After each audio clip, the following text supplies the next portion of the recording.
చెన్నై నర్సాపురం మధ్య వందే భారత్ రైలు సర్వీస్ నడిపించేందుకు కేంద్ర ప్రభుత్వం సుముఖత వ్యక్తం చేసిందని కేంద్ర మంత్రి భూపతిరాజు శ్రీనివాస్ వర్మ తెలిపారు. త్వరలోనే దక్షిణ మధ్య రైల్వే గెజిట్ నోటిఫికేషన్ విడుదల చేసి రైలు ప్రారంభ తేదీని ప్రకటించనున్నారని తెలిపారు. చెన్నై నుంచి నర్సాపురం వరకు వందే భారత్ రావడానికి కృషి చేసిన కేంద్ర మంత్రి శ్రీనివాస్ వర్మను AP BJP chief Madhav BJP నాయకులు అభినందించి ఘనంగా సత్కరించారు. ఒక శుభవార్త అందరికీ, మీరంతా కేరింతలు కొడతారు.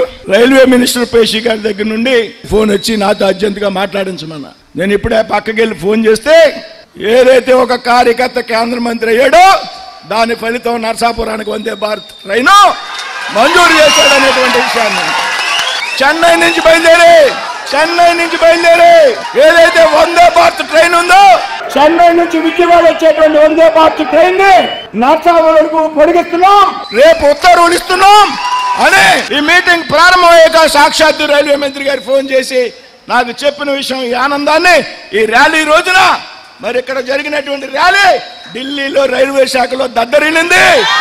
దాని ఫలితం వందే భారత్.